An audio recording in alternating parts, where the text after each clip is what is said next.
ইউক্রেনের বিরুদ্ধে যুদ্ধে কি শেষ বিকল্প ব্যবহার করবে রাশিয়া? তবে কি যুদ্ধের ময়দানে এবার পারমাণবিক অস্ত্র ব্যবহার হতে চলেছে? টানা 4 বছরেরও বেশি সময় ধরে চলা এই যুদ্ধে এমন শঙ্কাই এখন বিরাজ করছে। ইউক্রেনের প্রেসিডেন্ট জেলেনস্কি সম্প্রতি দাবি করেছেন যে আরও 5 লাখ সৈন্য নিয়ে যুদ্ধের ময়দানে নামতে চলেছে রুশ সামরিক বাহিনী। তবে পাল্টা প্রতিক্রিয়ায় এবার কী ধরনের প্রস্তুতি নেবে কিয়েভ? জানা গেছে নিজের ঘনিষ্ঠ বন্ধুরাষ্ট্র রাশিয়াকে অস্ত্রের পাশাপাশি সৈন্য দিয়েও সহায়তা করতে চলেছেন উত্তর কোরিয়ার সর্বোচ্চ নেতা কিম জং উন। প্রশ্ন হলো, ইউক্রেন কি তাহলে হেরেই যাচ্ছে? এসবের বিস্তারিত নিয়েই এবারের ইনসাইড স্টোরি। আপনাদের সাথে আছি আমি সৃজন মাহমুদ।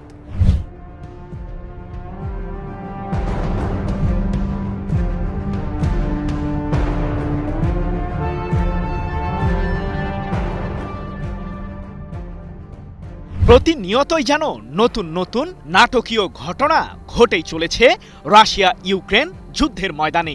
ইউক্রেনের প্রেসিডেন্ট ভলোদিমির জেলেনস্কি জানিয়েছেন তার দেশকে রক্ষায় মোতায়েন থাকা প্যাট্রিয়ট মডেলের এয়ার ডিফেন্স সিস্টেম ফুরিয়ে গেছে, যার কারণে রাশিয়ার ছোড়া ব্যালিস্টিক মিসাইল প্রতিহত করতে পারছে না কিয়েভ। তবে এত সংকটের মাঝেও পাল্টা প্রতিরোধ বলয় গড়ে তুলতে মোটেও ছাড় দিচ্ছে না ইউক্রেন।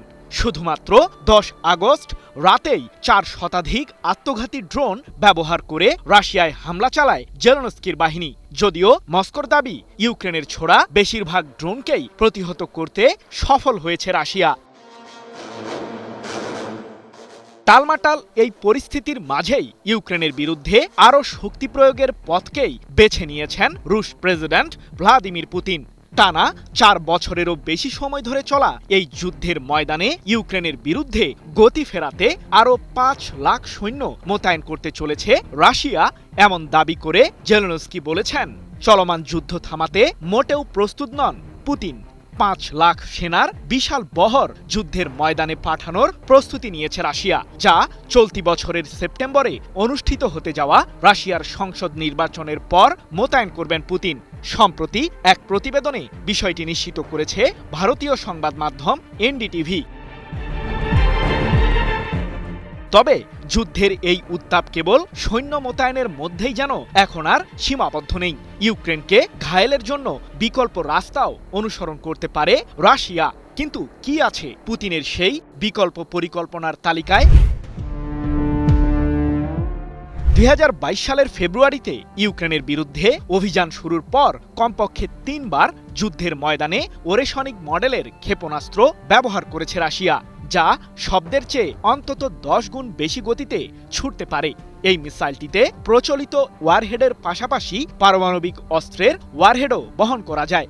এমনকি ক্ষেপণাস্ত্রটিকে প্রতিহত করার মতো এয়ার ডিফেন্স সিস্টেম কোনো দেশের কাছে নেই বলে দাবি করেছেন রুশ প্রেসিডেন্ট পুতিন। তবে মিসাইলটি যুদ্ধের ময়দানে ব্যবহার করা হলেও এতে পারমাণবিক অস্ত্রের ওয়ারহেড ছিল না বলে দাবি বিশ্লেষকদের। কিন্তু এবার সেই শঙ্কাই যেন মাথাচাড়া দিয়ে উঠেছে।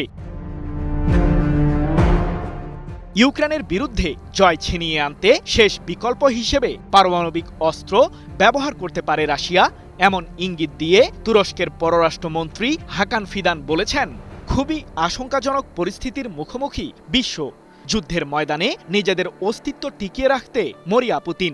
এজন্য তার হাতে থাকা শেষ বিকল্পটিও ইউক্রেনের বিরুদ্ধে ব্যবহার করতে পারে রাশিয়া। প্রশ্ন হলো, রাশিয়ার সামরিক বহরে ঠিক কতগুলো পারমাণবিক অস্ত্র রয়েছে? মার্কিন সামরিক গবেষণা প্রতিষ্ঠান আর্মস কন্ট্রোল অ্যাসোসিয়েশনের দাবি, রাশিয়ার কাছে এই মুহূর্তে প্রায় 5420টি পারমাণবিক অস্ত্র রয়েছে, যা বিশ্বের মধ্যে সর্বোচ্চ। বিশ্লেষকরা বলছেন, ইউক্রেনের বিরুদ্ধে যুদ্ধে পারমাণবিক অস্ত্র রাশিয়া ব্যবহার করলে এতে পশ্চিমা সামরিক জোট ন্যাটো সরাসরি জড়িয়ে পড়তে পারে, কারণ ইউক্রেনকে দীর্ঘদিন ধরেই চলমান যুদ্ধে মদদ দিয়ে আসছে ন্যাটো। ইউক্রেনের একের পর এক গুরুত্বপূর্ণ এলাকা দখলে নিয়ে দেশটিকে রীতিমতো কোণঠাসা করছে রাশিয়া, যার কারণে জেলেনস্কির সব হিসাবই যেন উল্টে যাচ্ছে।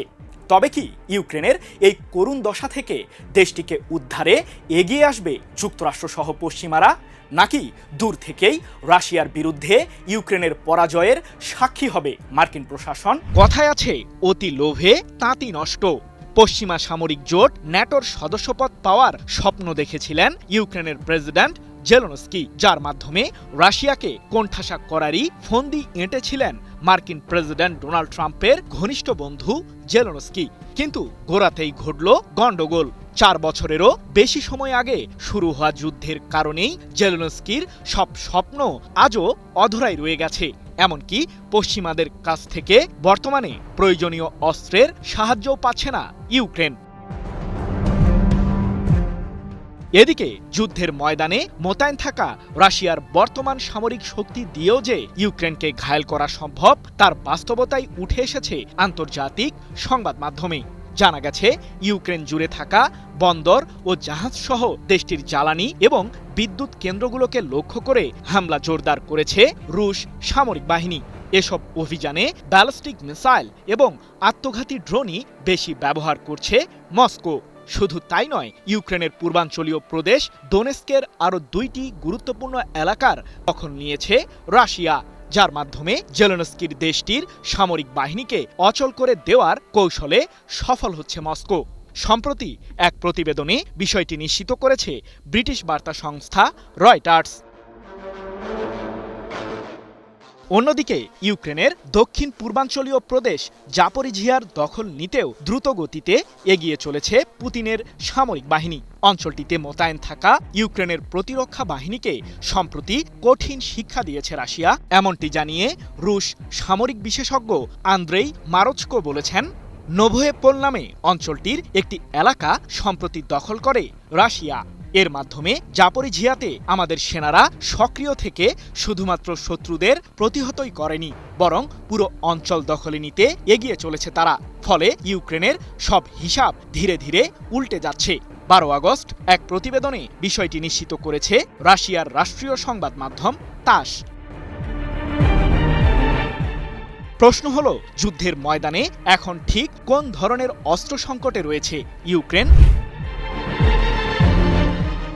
সাম্প্রতিক সময়ে যুদ্ধের ময়দানে ব্যালিস্টিক মিসাইলের ব্যবহার বৃদ্ধি করেছে রাশিয়া। পাশাপাশি আত্মঘাতী ড্রোন ছুড়ে ইউক্রেনের প্রতিরক্ষা বলয়কে নাস্তানাবুদ করছে মস্কো, এমন চাঞ্চল্যকর তথ্য দিয়েছেন বিশ্লেষকরা। এয়ার ডিফেন্স সিস্টেমের পাশাপাশি অন্যান্য অস্ত্রেরও চরম ঘাটতিতে রয়েছে ইউক্রেন। তাই আবারও পশ্চিমাদের কাছে প্রয়োজনীয় অস্ত্র পেতে সাহায্য চেয়েছেন প্রেসিডেন্ট জেলেনস্কি। সমরবিদদের ধারণা, ইউক্রেনের অস্ত্র সংকটের বিষয়টিকে সুযোগে পরিণত করে দেশটির গুরুত্বপূর্ণ অঞ্চলগুলো দখলে নিতে আরও এগিয়ে যাবে রাশিয়া। বিশাল এক সৈন্যের বহরকে রাশিয়ায় পাঠাচ্ছে উত্তর কোরিয়া, যার লক্ষ্যই হবে ইউক্রেনের বিরুদ্ধে চলমান যুদ্ধের ময়দানে জোরদারভাবেই উত্তাপ ছড়ানো। কিন্তু ঠিক কবে রাশিয়ার সামরিক বহরে যোগ দেবে উত্তর কোরিয়ার সেনারা? প্রশ্ন হলো, রাশিয়া ইউক্রেন যুদ্ধের ময়দানে উত্তাপ ছড়াচ্ছে কেন কিম জং উনের দেশটি? ইউক্রেনকে নতজানু স্বীকার করানোর জন্যই যেন মরিয়া হয়ে পড়েছেন রাশিয়ার প্রেসিডেন্ট ভ্লাদিমির পুতিন। তাই তো যুদ্ধের ময়দানে উত্তাপ ছড়িয়েই চলেছে রুশ সামরিক বাহিনী। জানা গেছে, সম্প্রতি ইউক্রেনের দক্ষিণ পশ্চিমাঞ্চলীয় ওডেসা অঞ্চলের অন্তত 22টি স্থানে জোরদার হামলা চালায় রাশিয়ার সামরিক বাহিনী।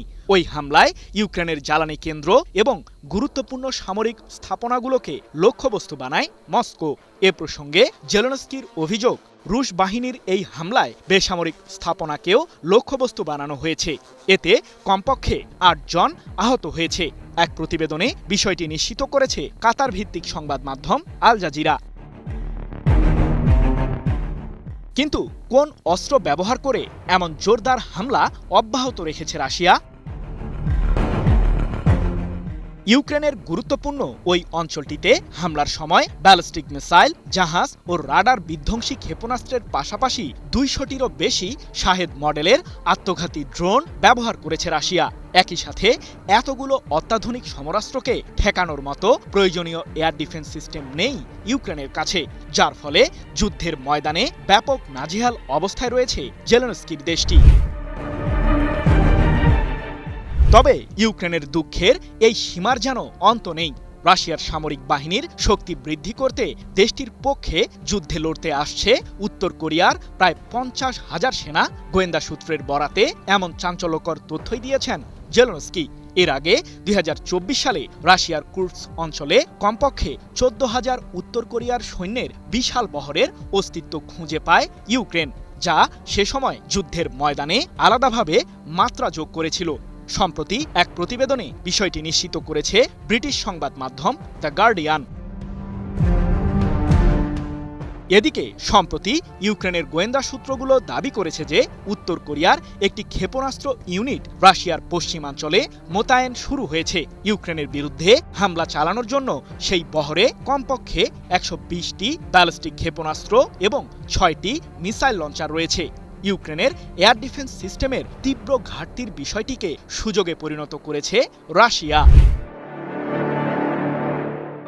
মূলত 2022 সালের ফেব্রুয়ারিতে ইউক্রেনের বিরুদ্ধে রাশিয়ার পূর্ণাঙ্গ যুদ্ধ শুরু হওয়ার পর থেকেই মস্কোর ঘনিষ্ঠ মিত্রে পরিণত হয়েছে পিয়ংইয়ং। তারই অংশ হিসেবে 2024 সালে উত্তর কোরিয়া ও রাশিয়া একটি পারস্পরিক প্রতিরক্ষা চুক্তিও করেছে, যার মাধ্যমেই মস্কোকে সহযোগিতা করছে পিয়ংইয়ং, এমনটাই দাবি বিশ্লেষকদের। ন্যাটোর সদস্যপদ পাওয়ার আকাঙ্ক্ষা যে কোনোদিন পূরণ হবে না ইউক্রেনের, তা এখন দিবালোকের মতোই স্পষ্ট। সাম্প্রতিক সময়ে পশ্চিমা সামরিক জোটটির বেশ কয়েকটি সদস্য দেশের আকাশসীমা ভেদ করে ঢুকে পড়ে রাশিয়ার আত্মঘাতী ড্রোন। এসব ঘটনাকে কেন্দ্র করে বিশ্লেষকরা দাবি করেছেন যে অদূর ভবিষ্যতে ন্যাটোর বিরুদ্ধেও যুদ্ধে জড়াবে পুতিনের বাহিনী।